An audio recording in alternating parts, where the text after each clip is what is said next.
తర్వాత ఇది ఉడికిన తర్వాత ఫ్లేమ్ ఆఫ్ చేసి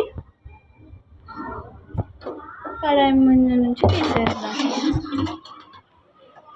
తర్వాత ఇవన్నీ వెజిటేబుల్స్ అన్నీ దీనిలో ఈ రైస్ పైన పుదీనా ఆనియన్ ఫ్రై అన్నీ వేసుకున్న పైన ఇలా వేసేసి పైన వేసుకోండి.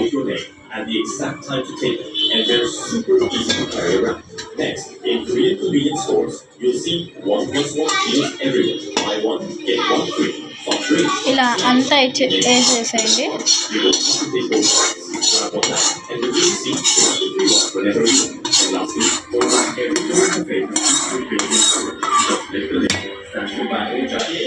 దీనిపైన కొత్తిమీర పుదీనా వేయండి. తర్వాత కొంచెం పక్కకు పెట్టుకున్న రైస్ని ఈ వెజిటేబుల్స్ వేసుకున్న తర్వాత కొంచెం రైస్ హాఫ్ రైస్ వేసుకోవాలి పైన దీనిపైన.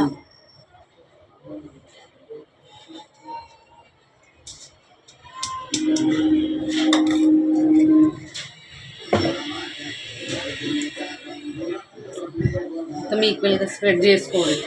ఇప్పుడు అంతా ఈక్వల్గా స్ప్రెడ్ చేసుకోవాలి. తర్వాత దీనిపైన కొత్తిమీర పుదీనా ఫ్రై చేసిన ఆనియన్స్ వేసుకోండి. ఇంకా అంతా వేసేసుకోండి.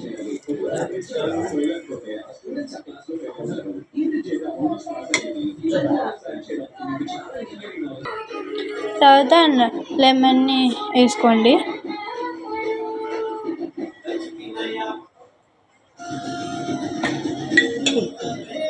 తర్వాత ఫుడ్ కలర్ కలుపుకుని వేసుకోండి.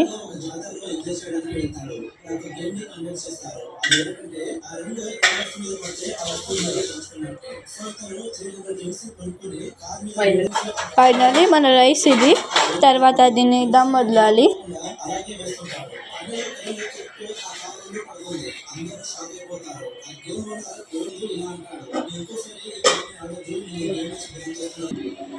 ఒక 10 నిమిషాలు హై ఫ్లేమ్లో పెట్టుకోవాలి. ఇది